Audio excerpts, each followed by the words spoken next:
بسم اللہ الرحمن الرحیم۔ السلام علیکم۔ قرآن مجید میں اللہ تبارک و تعالی ارشاد فرماتا ہے کہ ہر نفس کو موت کا مزہ چکھنا ہے، یعنی کائنات کے ہر جاندار کے لیے اللہ پاک نے موت کا وقت اور جگہ متعین کر رکھی ہے۔ اس سے کسی کو چھٹکارا نہ ملے گا اور نہ ہی کوئی اس سے بھاگ سکے گا۔ اسی لیے ابلیس شیطان کو بھی ایک دن موت آئے گی، لیکن وہ دن کون سا ہوگا؟ کون ابلیس کو موت دے گا؟ کیا شیطان کو نزا کے عالم میں تکلیف ہوگی؟ شیطان کی قبر کہاں بنائی جائے گی؟ شیطان کتنے عرصے تک موت کی نیند سویا رہے گا؟ ناظرین گرامی، آج ہم انہی اہم سوالات کے جوابات قرآن و حدیث کی روشنی میں بیان کریں گے۔ ناظرین گرامی، جب شیطان مردود کو اللہ تبارک و تعالیٰ نے جنت سے نکال دیا تو اس نے اللہ تبارک و تعالیٰ سے قیامت تک کے لیے مہلت مانگی کہ قیامت سے پہلے مجھے موت نہ آئے، لیکن اللہ پاک نے اسے وقت مقررہ تک یعنی ایک خاص وقت تک مہلت دی، جسے قرآن مجید کی سورۃ الحجر میں یوں بیان فرمایا گیا ہے۔ اس نے کہا، اے پروردگار، لوگوں کے زندہ کیے جانے تک مجھے مہلت دے۔ اللہ تبارک و تعالیٰ نے ارشاد فرمایا، تجھے مہلت دی جاتی ہے وقت معلوم تک کے لیے۔ ناظرین گرامی، وقت معلوم کو مفسرین نے نفخ اولا لکھا ہے، یعنی جب حضرت اسرافیل علیہ السلام پہلی دفعہ سور پھونکیں گے۔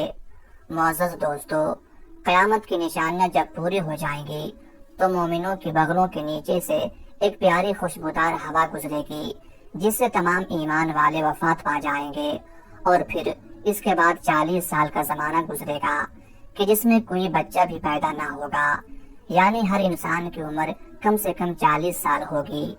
مسلمان چونکہ مر چکے ہوں گے، اس لیے زمین پر صرف مشرک و کفار رہ جائیں گے۔ تفسیر در منصور جلد 5 صفحہ نمبر 71 پر لکھا ہے کہ جب مومنین کی وفات کو 40 سال گزر چکے ہوں گے تو پھر حضرت اسرافیل علیہ السلام پہلی دفعہ سور پھونکیں گے۔ شروع میں اس کی آواز نہایت کم ہوگی کہ لوگ کان لگا کر سنیں گے، پھر یہ بڑھتی بڑھتی اس قدر زیادہ ہو جائے گی کہ کانوں کے پردے پھٹ جائیں گے، ان کے نتنوں سے پیپ بہنا شروع ہو جائے گی اور لوگ مر جائیں گے۔ انسان، جن، فرشتے، یہاں تک کہ شیطان ابلیس کو بھی اس نفخ اولا کے وقت موت آئے گی۔ اس کے 40 سال بعد حضرت اسرافیل علیہ السلام دوسری مرتبہ سور پھونکیں گے تو پھر تمام مردے زندہ ہو جائیں گے اور قیامت قائم ہو جائے گی اور میزان لگے گا، یعنی نفخ اولا کے وقت ابلیس کو موت آئے گی اور نفخ اولا اور نفخ ثانیہ کے مابین 40 سال کا عرصہ ہوگا، اور یہ کہ ابلیس 40 سال تک مردہ رہے گا۔ معزز دوستو، آئیے اب اس بات پر روشنی ڈالتے ہیں کہ ابلیس کو موت کیسے آئے گی اور وہ یہ 40 سال مردہ حالت میں کہاں گزارے گا۔ اس سلسلے میں حضرت کعب بن احبار رضی اللہ تعالی عنہ کی ایک مشہور روایت پیش کرتے ہیں۔ حضرت کعب بن احبار رضی اللہ تعالی عنہ ارشاد فرماتے ہیں کہ جب اول بشر یعنی حضرت آدم علیہ السلام کی وفات کا وقت آیا تو وہ پریشان ہو گئے اور اللہ تبارک و تعالیٰ سے عرض گزار ہوئے، اے اللہ، میری موت سے میرا ازلی دشمن بہت خوش ہوگا، کیونکہ میں مرنے والا ہوں اور وہ قیامت تک زندہ رہے گا۔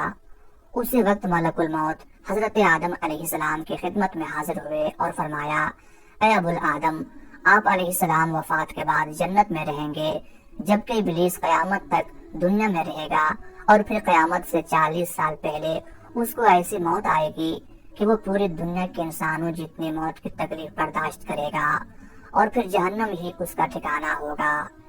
حضرت کعب رضی اللہ تعالی عنہ مزید ارشاد فرماتے ہیں کہ حضرت آدم علیہ السلام ملک الموت سے فرمانے لگے کہ مجھے ابلیس کی موت کا منظر بیان کرو۔ ملک الموت علیہ السلام نے ابلیس کی موت کا حال بیان کرنا شروع کیا تو وہ اتنی دردناک موت تھی کہ حضرت آدم علیہ السلام اپنے آنسوؤں پر قابو نہ رکھ سکے۔ لوگ حضرت کعب بن احبار رضی اللہ تعالی عنہ سے عرض کرنے لگے، ہمیں بھی ابلیس کی موت کا کچھ منظر بیان کریں۔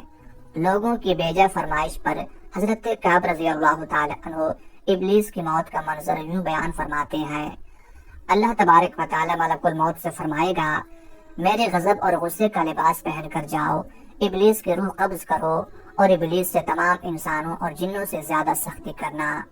جب ملک الموت علیہ السلام غضب و غصے سے بھر کر موت کے فرشتوں کے ساتھ ابلیس کی روح کو قبض کرنے آئیں گے تو جو بھی آسمان اور زمین میں سے ان کو دیکھ لے گا وہ فوراً ہی مر جائے گا۔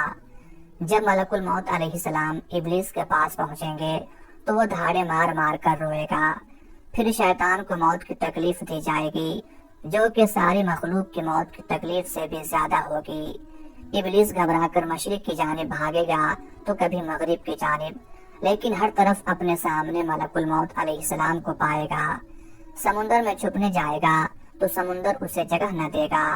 آسمان کی طرف بھاگے گا تو وہاں مقرر فرشتے اس کو آگ کے کوڑے ماریں گے۔ حضرت آدم علیہ السلام کی قبر کے پاس کھڑا ہو کر کہے گا، اے آدم، تمہاری وجہ سے میں ملعون اور مردود بنا، کاش کہ تم پیدا ہی نہ ہوئے ہوتے۔ پھر ملک الموت علیہ السلام سے کہے گا، کتنی سختی اور تکلیف کے ساتھ میری جان نکالو گے؟ ملک الموت علیہ السلام فرمائیں گے، جتنے لوگ جہنم میں ہیں ان سب کی موت سے کہیں زیادہ تکلیف اور سختی کے ساتھ۔ یہ سن کر شیطان تڑپنے لگے گا اور چیختا چلاتا ادھر ادھر بھاگنے لگے گا اور اسی جگہ پہنچ جائے گا جہاں اس نے جنت سے نکلنے کے بعد پہلا قدم رکھا تھا۔ وہ جگہ آگ کے انگارے کی طرح سرخ ہوگی، زمین چنگاری کی طرح ہو جائے گی اور زبانیہ فرشتے اس کو گھیر لیں گے اور زنبوروں اور آروں سے اس کو چیریں گے۔ جب تک اللہ تبارک و تعالی چاہے گا اس وقت تک حالت نزا اور موت کے غصے کا شکار رہے گا، اور وہاں جہنم کی سنڈاسیاں لگی ہوں گی، ان سنڈاسیوں سے تڑپا تڑپا کر اس کی جان نکالی جائے گی۔ آدم و حوا علیہ السلام سے کہا جائے گا، ذرا اپنے دشمن کو دیکھو کس طرح ذلت کے ساتھ مر رہا ہے۔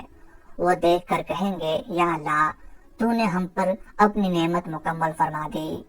معزز دوستو، انہی جہنمی گڑھوں میں ابلیس 40 سال تک مردہ رہے گا اور یہی اس کی قبر ہوگی۔